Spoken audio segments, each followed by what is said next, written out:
اللہ اللہ اللہ اللہ اللہ اللہ اللہ اللہ۔ الحمد للہ رب العالمین، والصلاة والسلام علی حبیبہ محمد وآلہ وصحبہ اجمعین۔ اعوذ باللہ من الشیطان الرجیم، بسم اللہ الرحمن الرحیم۔ بلوچستان خصوصاً کوئٹہ میں پنجابیوں کو بلوچ مار رہے ہیں، بلوچوں کی مسخ شدہ لاشیں مل رہی ہیں، پولیس اور فوج کو طالبان کے نام پر مارا جا رہا ہے، اہل تشیع کے گروہ در گروہ مارے جا رہے ہیں، غرض کوئی طبقہ محفوظ نہیں۔ ایسی حالت میں شہر سے کوچ کرنا افضل ہے یہ صبر کرنا۔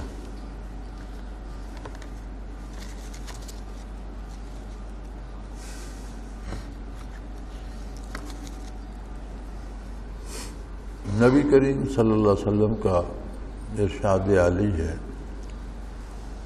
کہ جب کسی قوم میں فحاشی اور بدکاری عام ہو جاتی ہے تو اسے قتل و غارت گری کے عذاب میں مبتلا کر دیا جاتا ہے۔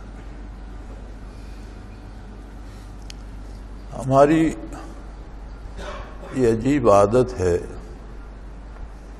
کہ ہم بیماری کی شکایت بھی کرتے ہیں، اس کا علاج بھی چاہتے ہیں، لیکن اصول یہ ہونا چاہیے کہ اس بیماری کا سبب تلاش کیا جانا چاہیے، اور وہ سبب ختم کیا جائے تو یہ مستقل علاج ہوتا ہے۔ ایک آدمی کو سر میں درد ہے، آپ نے اسے سر درد کی ایک گولی دے دی، اسے آرام آ گیا، گھنٹہ آرام رہے گا، 2 گھنٹے رہے گا، 4 گھنٹے رہے گا، لیکن جو اس سر درد کی وجہ ہے وہ تو اندر ہے، وہ پھر ہو جائے گا۔ اسی طرح تمام جسمانی بیماریوں کا یہ حال ہوتا ہے کہ جب تک اس کی وجہ تلاش کر کے وہ وجہ زائل نہ کی جائے، عارضی علاج آپ کرتے رہیں۔ اب مغرب کا طریقہ یہی ہے کہ بیماری کا وقتی علاج تو کرتے ہیں، اس کی وجہ کو ختم نہیں کرتے۔ شراب عام ہے، سود کھاتے ہیں، خنزیر کھاتے ہیں، حرام کھاتے ہیں۔ اب اس کے نتیجے میں جو بے حیائی اور فحاشی پھیلتی ہے اس سے تنگ تو ہیں۔ کئی قسم کی پابندیاں لگاتے رہتے ہیں، پبلک پلیسز پر یہ نہیں ہوگا، فلاں جگہ یہ نہیں ہوگا، لیکن سب کچھ ہوتا رہتا ہے۔ اس کی وجہ یہ ہے کہ وہ وجہ موجود ہے۔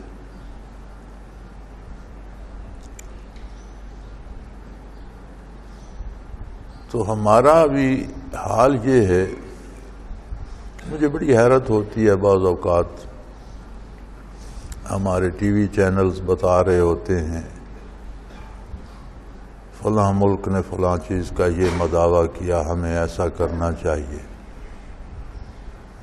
انہیں توفیق نہیں ہوتی کہ تاریخ انسانی میں بڑا بہت ہی انتہائی تاریک دور جو تھا وہ تھا جب نبی کریم صلی اللہ علیہ وسلم مبعوث ہوئے۔ اس سے پہلے بھی تاریکیاں بھی رہیں، قومیں غرق بھی ہوئیں، ان پر آگ بھی برسی، لیکن سب میں کوئی ایک ایک برائی ہوتی تھی جس کا ذکر اکثر قرآن کریم نے فرمایا ہے ان قوموں کی ہلاکت کے ساتھ۔ کوئی کم تولتے تھے، لین دین میں خرابی کرتے تھے، کوئی لواطت کرتے تھے، کوئی بت پرستی میں مبتلا تھے، تو کوئی ایک ایک فعل ان کا ایسا تھا جسے قرآن کریم نے بیان کر کے اس کے نتائج ان کی تباہی کا نتیجہ قرار دیا۔ لیکن سب سے ترین دور جو اس بوڑھے آسمان نے دیکھا وہ تھا جب نبی علیہ الصلوۃ والسلام مبعوث ہوئے۔ وہ ایسا دور تھا کہ تمام برائیاں بیک وقت انسانوں میں موجود تھی۔ آپ تاریخ اٹھا کے دیکھیے، یہ سرزمین بر صغیر ہند جہاں ہم بیٹھے ہیں، جو اب آدھا پاکستان، آدھا ہندوستان، آدھا بنگلہ دیش بن چکا ہے،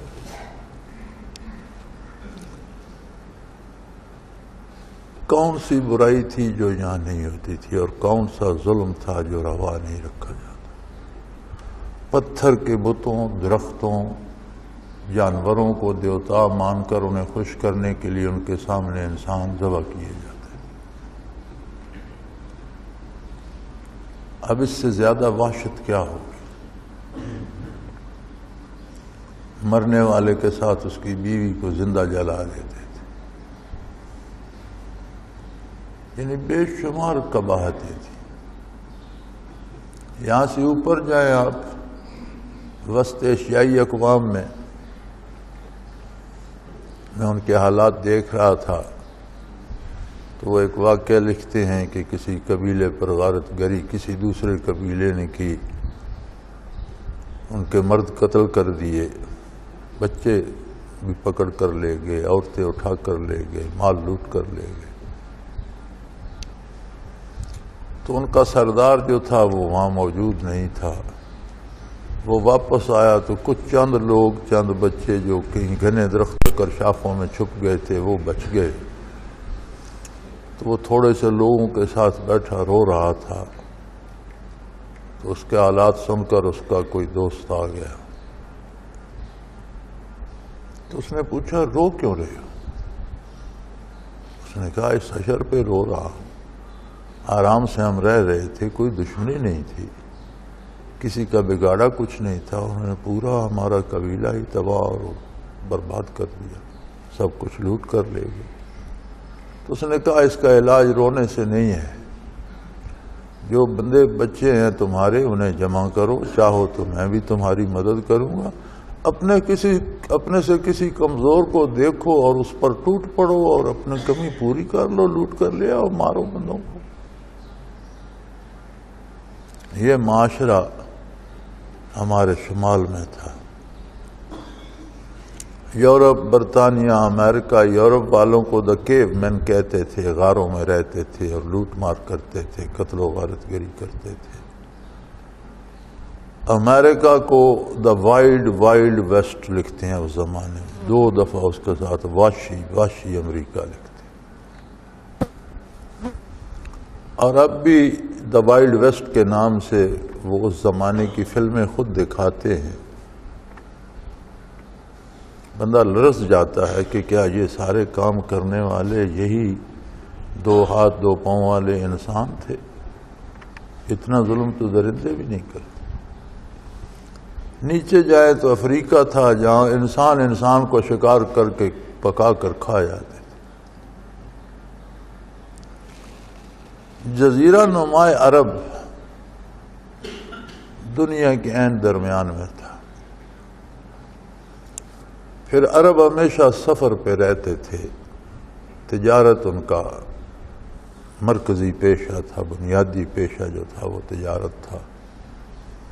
دور دور تک جاتے، سامان لے جاتے، بیچتے چلے جاتے، خریدتے چلے جاتے، واپسی پہ خریدتے بیچتے چلے آتے، تجارتی قافلے ہوتے۔ پھر عرب کے مختلف مقامات پر بڑی بڑی منڈیاں ہوتی ہیں، اور مغرب سے بھی، مشرق سے بھی، چائنا تک، ہندوستان تک لوگ وہاں جاتے۔ یہ جو ان کا رابطہ تھا بیرونی دنیا کے ساتھ، اس کا نتیجہ یہ ہوا کہ جہاں کوئی برائی ہوتی تھی وہاں سے وہ برائی بھی لے آتے تھے۔ بت پرستی بھی عرب میں اسی طرح باہر سے آئی، کوئی دیکھ کر آیا تو ایک بت بھی خرید کر لیا اور شروع کر دی۔ تو جزیرہ نما عرب وہ مقام تھا جہاں ہر طرح کی برائی موجود تھی۔ انہی جہالت کے اندھیروں میں آقا نامدار صلی اللہ علیہ وآلہ وسلم مبعوث ہوئے،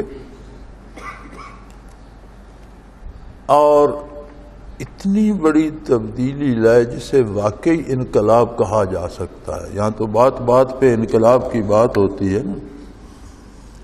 انقلاب ہوتا ہے کسی چیز کی ماہیت، صورت، خصوصیات کا کلی طور پر تبدیل ہو جانا، اور انقلاب ہوتا ہے منفی سے مثبت کی طرف تبدیل ہو جانا۔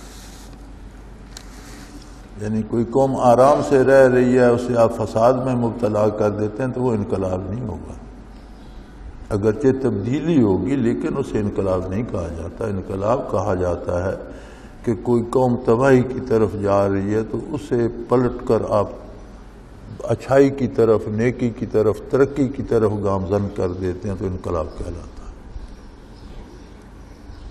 میری رائے میں روئے زمین پر حقیقی انقلاب آقا نامدار صلی اللہ علیہ وسلم نے برپا فرمایا۔ آپ نے کوئی لوگ باہر سے نہیں منگوائے، اللہ کریم نے کوئی مخلوق آسمانوں سے نہیں اتاری، وہی لوگ جو ان چیزوں میں مبتلا تھے وہی بدلے، اور ایسے بدلے کہ ایک ربع صدی میں انہوں نے دنیا کو بدل کر رکھ دیا۔ نہ صرف خود بدلے بلکہ اقوام عالم کو بدل کر رکھ دیا، اور وصال نبوی کے 23 برسوں کے اندر وصال نبوی کے بعد 23 برسوں کے اندر چین سے افریقہ تک، سائبیریا سے افریقہ تک اور چین سے ہسپانیہ تک مسلمانوں کی ریاست قائم ہو چکی تھی، جس میں عدل ہوتا تھا، انصاف ہوتا تھا، جان مال کو تحفظ تھا۔ نبی علیہ الصلوۃ والسلام بیت اللہ میں تشریف فرما تھے۔ حضرت عدی ابن حاتم تائی کے بیٹے تھے، نور ایمان سے مشرف ہوئے۔ مشرکین مکہ کے مظالم زوروں پر تھے۔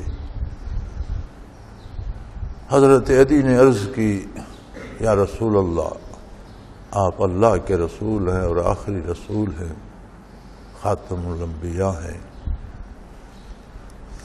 یہ جو مشرکین ظلم کے پہاڑ توڑ رہے ہیں تو آپ دستے دعا تو اٹھائیے، حرم میں جلوہ افروز ہیں، آپ دعا فرما دیجئے اس سے اللہ لوگوں کی جان چھڑائے۔ حضور نے فرمایا، اے عدی گھبراؤ نہیں،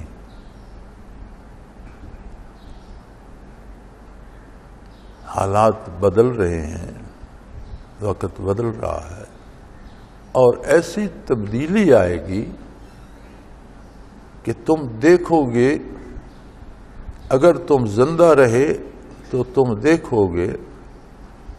اللہ کریم مجھے معاف فرمائے، میں مفہوم بیان کر رہا ہوں، بہو الفاظ نہیں، کوئی کمی بیشی ہو جائے تو اللہ معاف فرمائے، میں مفہوم عرض کر رہا ہوں۔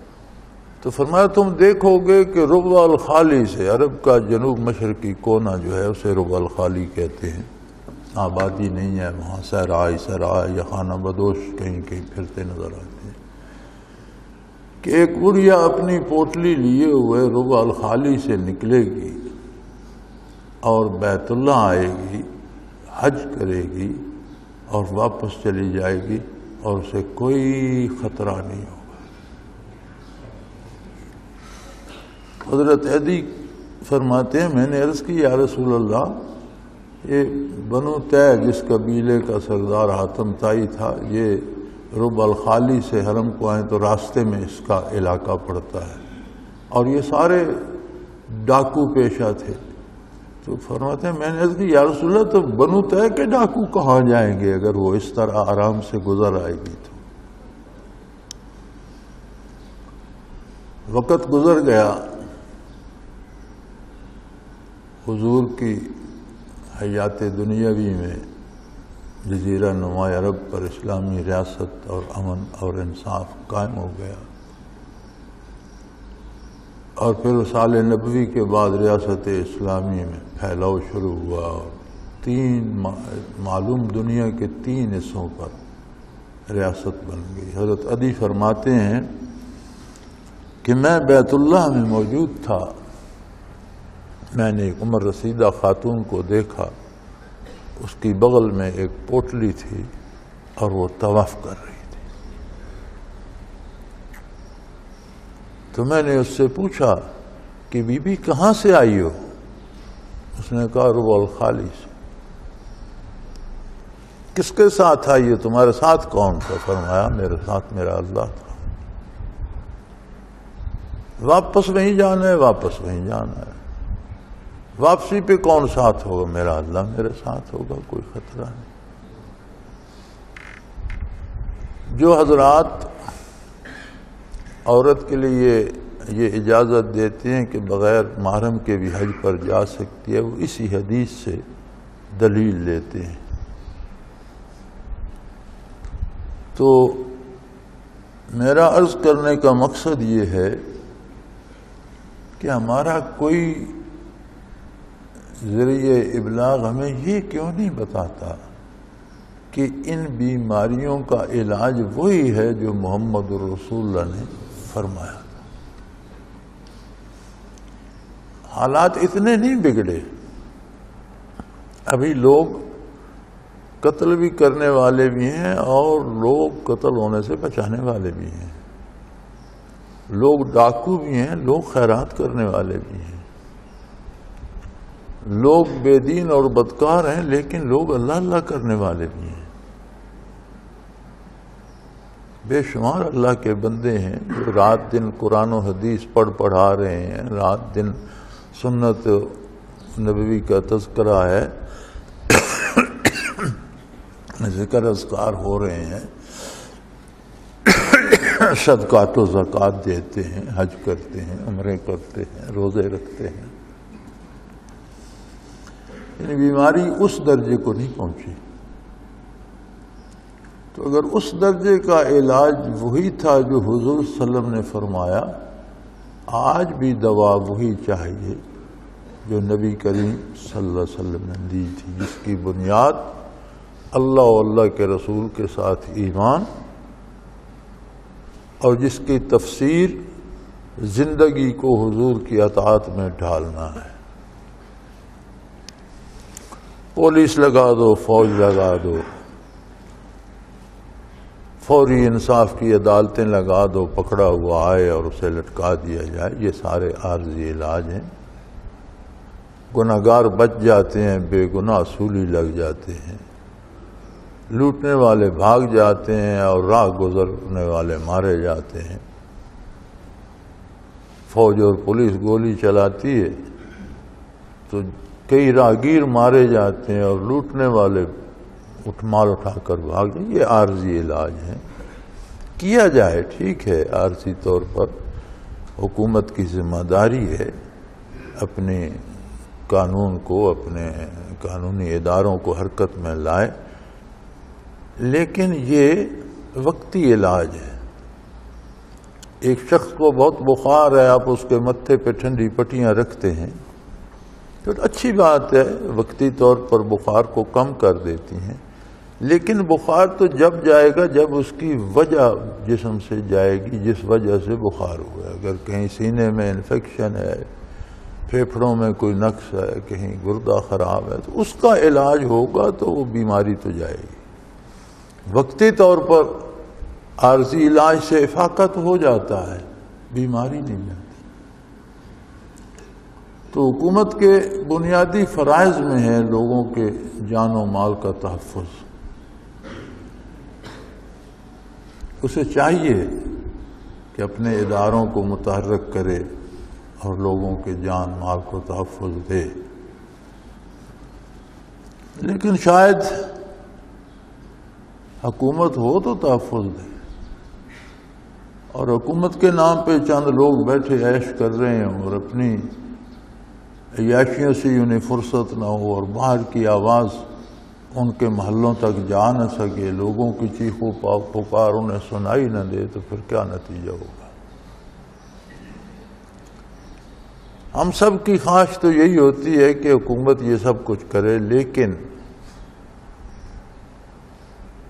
حکومت تو چاہے تو ایک دم سے پورے ملک میں تبدیلی لا سکتی ہے، ایک ایسا نصاب پیش کر سکتی ہے جو عین تعلیمات اسلامیہ کے مطابق ہو اور عہد جدید کے تقاضوں کو بھی پورا کرتا ہو، چونکہ اسلام ہمیشہ کے لیے ہے اور ہر عہد کے انسانی تقاضوں کو پورا کرتا ہے اور سوال کا جواب دیتا ہے۔ حکومت نہیں کرتی تو کیا یہ فرض ہم پر نہیں ہے کہ ہم اپنے آپ کی اصلاح کریں؟ جہاں تک ہماری آواز پہنچتی ہے، جو لوگ ہماری بات سنتے ہیں ان کی اصلاح کریں۔ اگر ہم یہ بھی پورے خلوص سے کریں تو انشاءاللہ حکومتیں بھی بدل جاتی ہیں، حالات بھی صحیح ہو جاتے ہیں، خراب لوگوں کی جگہ اچھے لوگ بھی آ سکتے ہیں۔ لیکن ہماری اصل بیماری یہ ہے کہ ہم میں سے ہر ایک چاہتا ہے دوسرا ٹھیک ہو جائے، دوسرے کو اس کے فرائض یاد دلاتا ہے، دوسرے کے کرتوتوں پہ تنقید کرتا ہے، اس کے کردار کو اچھالتا ہے۔ ہم یہ تکلیف نہیں کرتے کہ اس دوسرے کا جواب نہیں، میں نے اپنا جواب دینا ہے، میں پہلے اپنے آپ کو صاف کروں، میں کیا کر رہا ہوں، میرا عقیدہ کیا ہے، میرا کردار کیا ہے، میرا عمل کیا ہے۔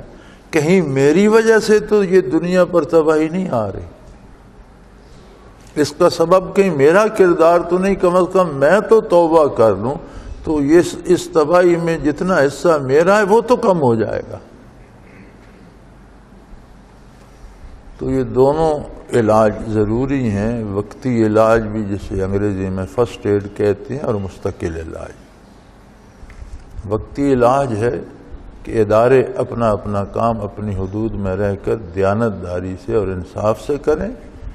دائمی علاج ہے کہ قوم من حیث القوم عظمت الہی کو تسلیم کرے، اللہ کے رسول کو صمیم دل سے، دل کی گہرائیوں سے تسلیم کرے، اور اپنے کردار کو حضور کے اتباع میں اور سنت میں ڈھالے، تو انشاءاللہ حالات بدل جائیں گے۔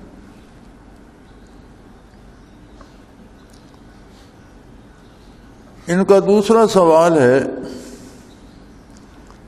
آج کل ولایتی مرغیاں عام ہیں، کیا ان کا کھانا حلال ہے پروڈکٹس کے حوالے سے؟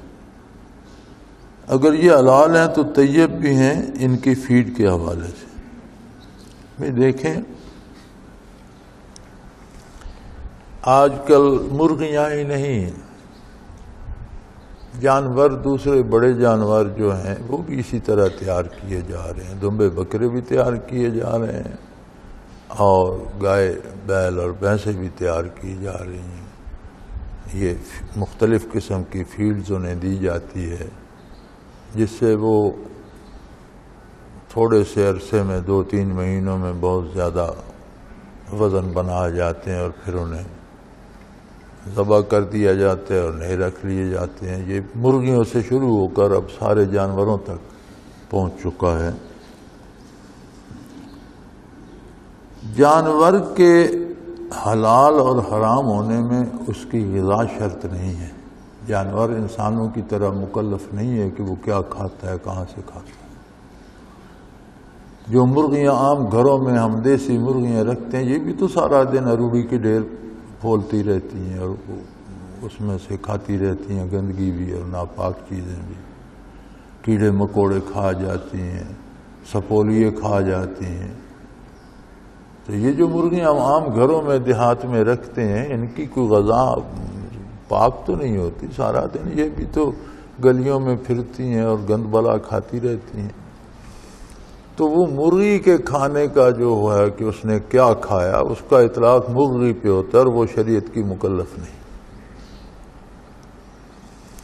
انسان جو مرغی کھاتا ہے اس کے لیے شرط یہ ہے کہ حلال جائز طریقے سے حاصل کی گئی ہو اور اللہ کے نام پر ذبح کی گئی. یعنی یہ دو شرطیں ہیں کہ ایک تو وہ حاصل جائز طریقے سے کرے اور دوسرے وہ ذبح شرعی طریقے سے کی گئی. اب اس میں بھی ایک مسئلہ آ گیا ہے کہ اب ذبح کے لیے بھی مشینیں لگ گئی ہیں اور ایک اس میں کیسٹ لگا دی جاتی ہے، وہ کیسٹ تکبیر پڑتی رہتی ہے، مشین جانور کاٹتی رہتی ہے. تو یہ طریقے میری سمجھ میں تو نہیں آتے، میں نہیں سمجھتا کہ یہ حلال ہے. اگر کوئی واقعی ذبح کرتا ہے تو وہ تو درست بات ہے. ہاں، جو خوراک جانور کھاتے ہیں اس کا جو جسم پہ اثر ہوتا ہے کہ اس میں غذا کس قسم کی گئی ہے اور اس سے کوئی بیماری تو پیدا نہیں ہوئی، وہ الگ سوال ہے. وہ ہمیں خود غور کرنا ہے کہ یہ میڈیکلی فٹ ہیں کہ نہیں، ان کے کھانے سے کوئی نقصان تو نہیں ہوگا.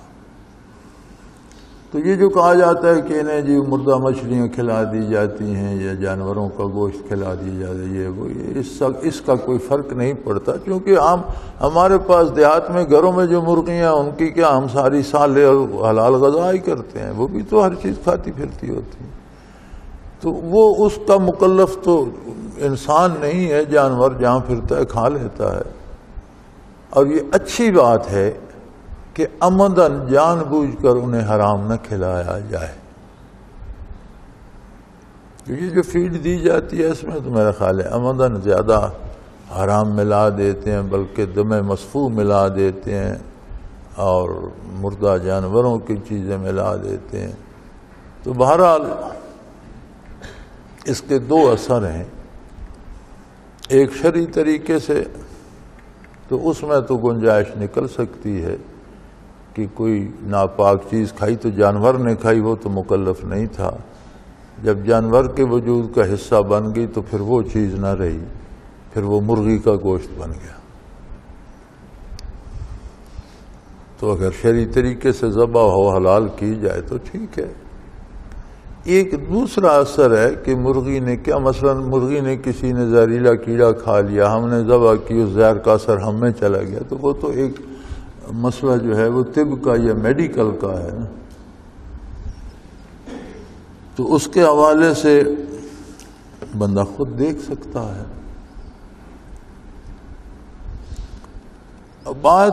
یہ بات میری سمجھ میں نہیں آتی کہ لوگ جہاں رہتے ہیں، ہم نے تو یہاں اس علاقے میں وہ زمانہ بھی دیکھا ہے کہ کوئی جانور کسی کو چوٹ لگ جاتی، ٹانگ ٹوٹ گئی، گر گیا کہیں، اسے ذبح کر دیا تو وہ گوشت لوگوں کو کھانے کو ملتا تھا. یا بقرعید پر قربانیاں ہوتی تھیں تو لوگ گوشت کھاتے تھے، یا کسی کی شادی پہ کوئی جانور ذبح ہوتا تو گوشت پکتا تھا، ورنہ سارا سال دال اور سبزی کے سوا کچھ نہیں ہوتا تھا. اور وہ لوگ ہم سے صحت مند تھے، تنوع مند بھی تھے، کام بھی ہم سے زیادہ کرتے تھے اور عمریں بھی لمبی تھیں. اب باہر سے بھی دوستوں کے آتے ہیں اور یہاں سے بھی یہ، تو جیسے آج یہ سوال آ گیا، سوال یہ پیدا ہوتا ہے کہ روزانہ مرغی کھانے کی ضرورت کیا ہے؟ سبزی بھی تو پکائی جا سکتی ہے، دالیں بھی تو کھائی جا سکتی ہیں. تو ہم تو لسی کے گھونٹ کے ساتھ بھی روٹی کھا لیتے ہیں، 2 گھونٹ لیتے ہیں. میں کئی دن ہری مرچ یا پیاز سے روٹی کھا کر لسی پیتا ہوں، تو میں کو آپ سے کمزور تو نہیں ہوں.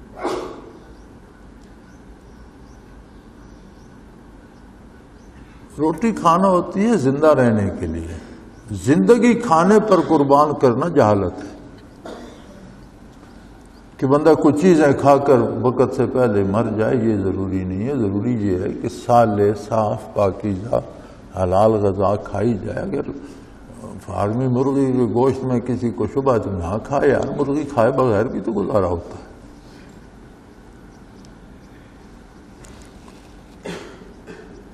تو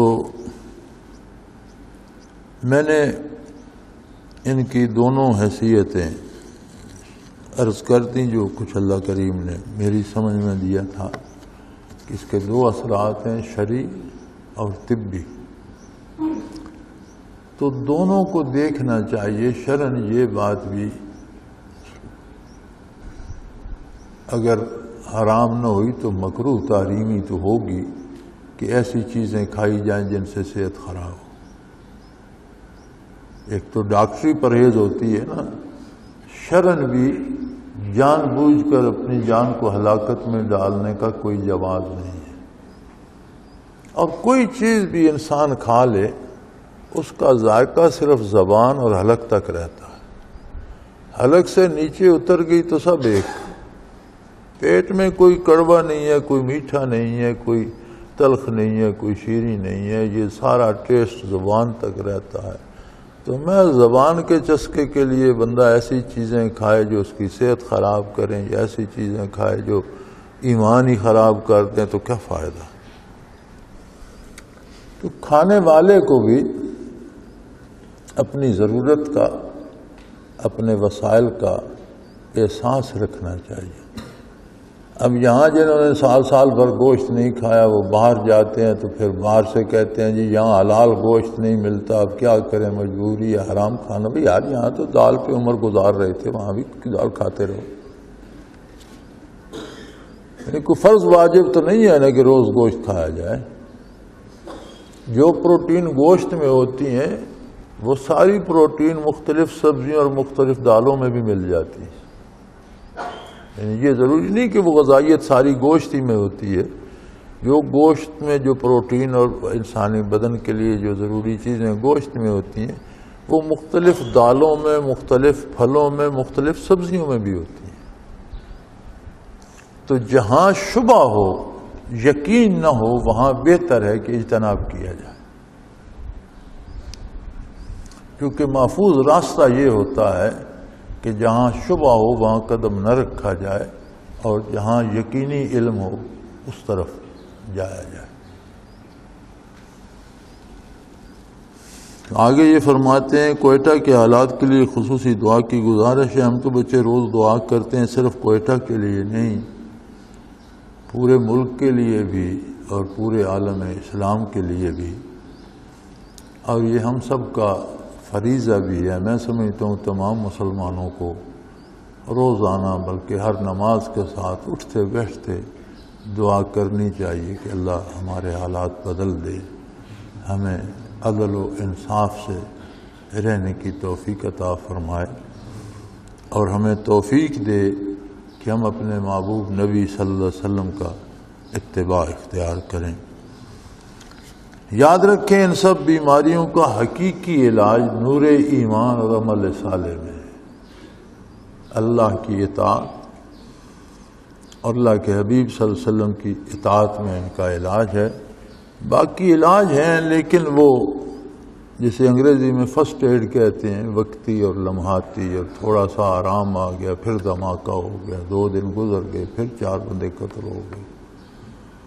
تو اللہ اس مصیبت سے ہمارے ملک کو بھی نجات دے، تمام عالم اسلام کو بھی ان مصیبتوں سے محفوظ فرمائے، ہمیں نور ایمان عطا فرمائے، توفیق عمل عطا فرمائے۔ وآخر دعوانا ان الحمدللہ رب العالمین۔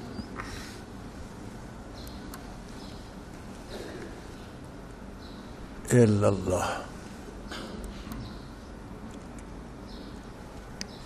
الحمدللہ رب العالمین، والصلاة والسلام علی حبیبہ محمد وآلہ وسلم۔ اللہم ربنا لا تقتلنا بغضبک ولا تہلکنا بعذابک واعف عنا قبل ذلک۔ اللہم ربنا لا تسلط علینا من لا یرحمنا، انت ولینا فی سفرنا وحضرنا فی مالنا۔ اللہم انصر الاسلام والمسلمین، اللہم اید الاسلام انک علی کل شیء قدیر۔ وصلی اللہ تعالی علی حبیبہ محمد وآلہ وسلم برحمتہ۔ اللہ اللہ اللہ اللہ اللہ اللہ اللہ اللہ۔ حضرت امیر محمد اکرم آوان مد ذلہ العالی دارالعرفان منارہ ضلع چکوال میں سالہ سال سے قرآن و حدیث کے اوپر خطابات کر رہے ہیں اور سلسلہ نقشبندیہ اویسیہ کے مطابق لوگوں کو ذکر الہی کی تربیت دے رہے ہیں۔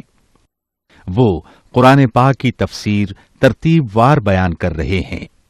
تفسیر قرآن کو وہ موجودہ ملکی اور بین الاقوامی حالات کے مطابق بیان کرتے ہیں۔ موٹر وے سے کلر کہار کے انٹرچینج سے نکلتے ہوئے کلر کہار کی جھیل سے ہوتے ہوئے میانی، بوچھال اور نور پور سے گزرتے ہوئے دارالعرفان منارہ پہنچ سکتے ہیں۔ حضرت امیر محمد اکرم آوان نے بچیوں اور بچوں کی دینی اور دنیاوی تعلیم کے لیے سقارہ اکیڈمی کے نام سے ایک درسگاہ بھی قائم کی ہے، جس کا افتتاح ملک پاکستان کے صدر جنرل محمد ضیاء الحق نے اپنے دست مبارک سے کیا تھا۔ وہ تمام احباب جو اسلام کی طلب رکھتے ہیں ان سے گزارش ہے کہ دارالعرفان منارہ ضلع چکوال میں امیر محمد اکرم آوان صاحب کے خطابات سے مستفید ہوں۔ وہ ہر جمعے کو نماز سے پہلے بیان فرماتے ہیں۔ ہر ماہ کی پہلی اتوار کو ماہانہ اجتماع ہوتا ہے جس میں آپ خصوصی خطاب فرماتے ہیں اور پاکستان کے چاروں صوبوں سے احباب اس اجتماع میں شرکت کرتے ہیں۔ اس کے علاوہ یہاں سال میں 2 مرکزی اجتماعات بھی ہوتے ہیں، ایک رمضان المبارک میں اعتکاف کا اجتماع اور دوسرا جولائی اور اگست میں 40 دن کا اجتماع ہوتا ہے جس میں روحانی تربیت کی جاتی ہے۔ اپنا خون سیماب دے کر اتنا ہم کر جائیں گے، نام آقا کا چمن میں پھر رقم کر جائیں گے۔